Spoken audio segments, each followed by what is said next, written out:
నా పేరు భూమి. ఈరోజు నేను మీతో ఒక ఆసక్తికరమైన అలాగే చాలా ముఖ్యమైన విషయం గురించి మాట్లాడబోతున్నాను. హైదరాబాద్లో రోజు పెరుగుతున్న ట్రాఫిక్ సమస్యకు ఒక పెద్ద పరిష్కారం త్వరలో రాబోతుందట. కానీ ఆ ప్రాజెక్ట్ ఎక్కడ జరుగుతుందో మీకు తెలుసా? ఐటీ కంపెనీలతో ఎప్పుడూ రద్దీగా ఉండే గచ్చిబౌలి జంక్షన్ దగ్గర ఒక భారీ మల్టీ లెవెల్ ఫ్లైఓవర్ నిర్మించడానికి ప్రభుత్వం ప్రణాళిక సిద్ధం చేసింది. ఈ ప్రాజెక్ట్ కోసం దాదాపు 700 కోట్ల రూపాయలు ఖర్చు చేయనున్నారు.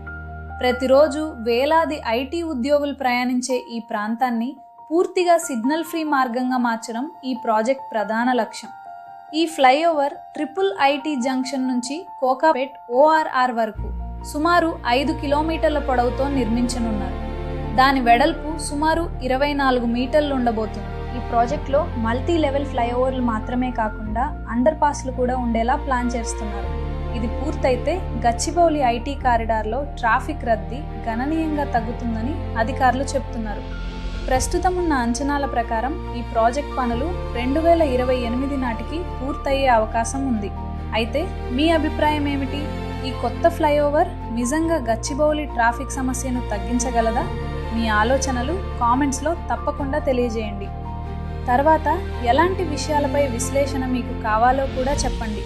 ఇలాంటి ఆసక్తికరమైన ఇన్ఫ్రా మరియు డెవలప్మెంట్ అప్డేట్స్ కోసం మా RR ఇన్ఫ్రా యూట్యూబ్ ఛానల్ను తప్పకుండా సబ్స్క్రైబ్ చేసుకోండి. అలాగే మా RR ఇన్ఫ్రా వాట్సాప్ ఛానల్లో కూడా ఖచ్చితంగా జాయిన్ అవ్వండి. మళ్ళీ మరో ఆసక్తికరమైన విషయంతో కలుద్దాం. ధన్యవాదాలు.